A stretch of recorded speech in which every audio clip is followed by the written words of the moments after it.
Finished your book and not sure what to do now?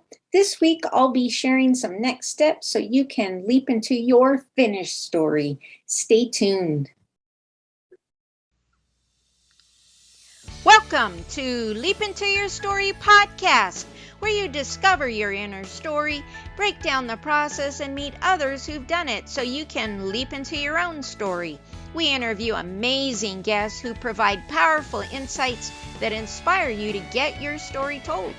Be sure to visit our website at leapintoyourstory.com, and while you're there, subscribe and like us via your favorite social media network. Now sit back, get ready to take some notes, and let's get started. This episode of Leap Into Your Story podcast is brought to you by Leap Into Your Story course. Visit leapintoyourstory.com, where you have a guide to get your story told.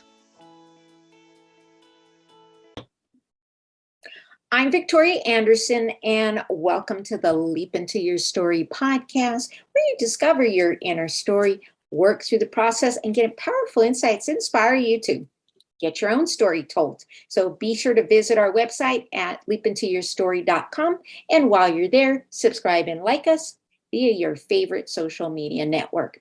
And this episode, I'll be providing a brief overview of the pros and cons of self-publishing. This is from my Leap Into Your Story Writing with Ease online course. And if you like to take the leap into the full course, you can do so at leapintoyourstory.thinkific.com. Or if you want to take a mini leap, try my free online course at leapintoyourstory.com/gifts. So this episode, we will be reviewing the pros and cons of self-publishing your book. There are several ways to publish, and on my last podcast, I reviewed the pros and cons of traditional publishing. In this episode, I will be going over the pros and cons of self-publishing. So let's review some of the cons of self-publishing. One is pretty self-evident. It's in the name, self-publishing. That means you have to do everything yourself. That's not only completing your manuscript, but making sure it's edited. You have to pick out the cover design, write the copy for the cover or the inside sleeves.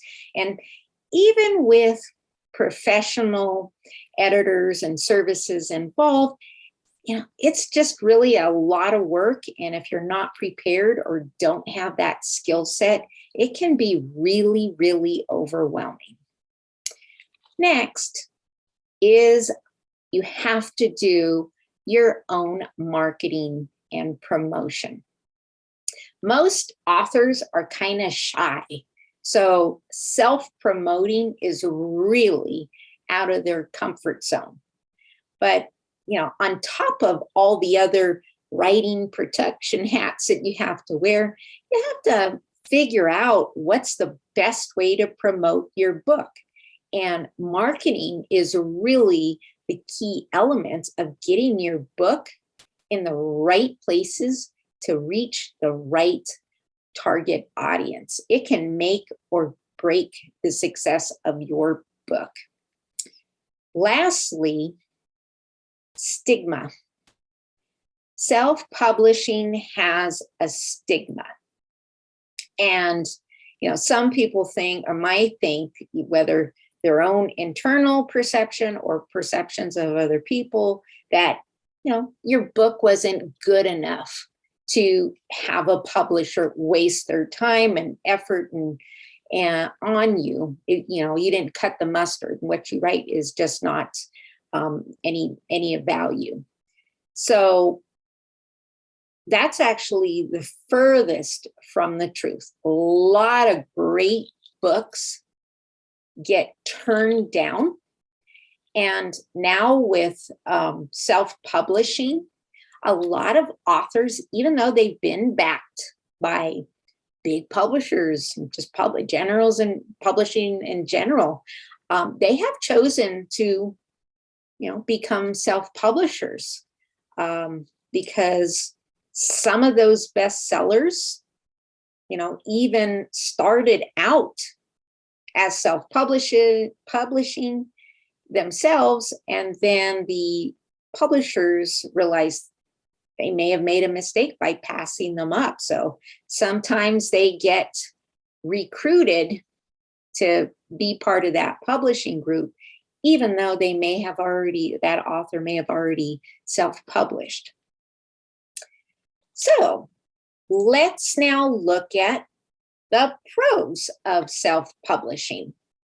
First pro is you have a full control.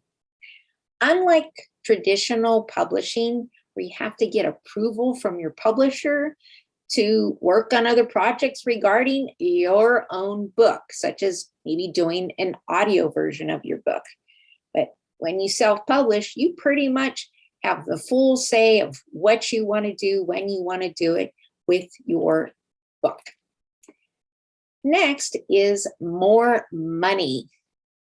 With self-publishing, the royalty split tends to be a lot better for authors. I mean, you're looking at anywhere from 40 to 80% royalty going to the author versus 10 to 25% with some of the traditional publishing. So the last one for the pro is quick turnaround. My favorite.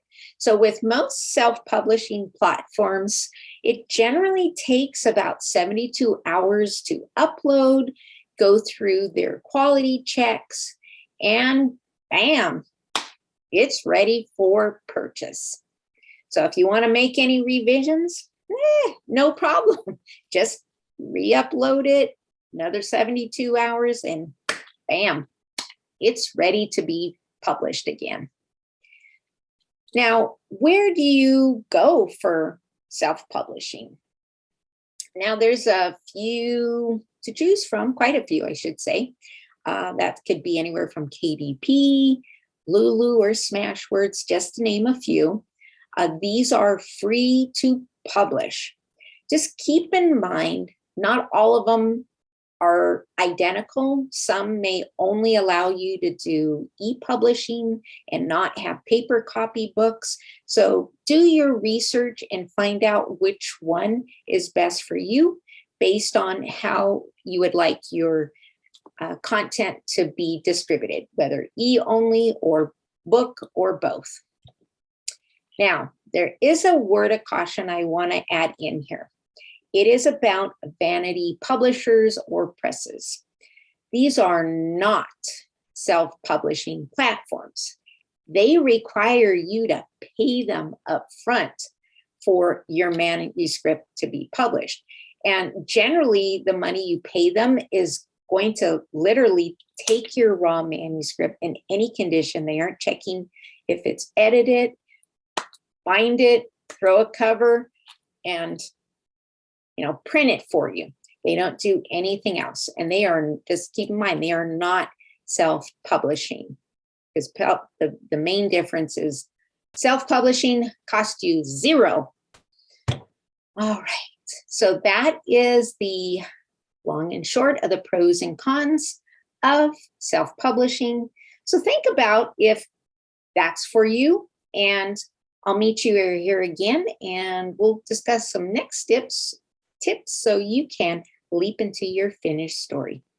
So thank you for tuning into the Leap Into Your Story podcast, where you discover your inner story, work through the process, and get inspired so you can write your own story. Remember to visit our website at leapintoyourstory.com and enjoy even more great episodes like this one. Again, while you're there, subscribe and like us via your favorite social media network. We are looking forward to seeing you next time here on the Leap Into Your Story podcast. Thank you for tuning into the Leap Into Your Story podcast. where you discover your inner story, break down the process, and meet others who've done it so you can leap into your own story. Remember to visit our website at leapintoyourstory.com and enjoy even more great episodes like this one. Again, while you're there, subscribe and like to us via your favorite social media network. We're looking forward to seeing you next time on the Leap Into Your Story podcast.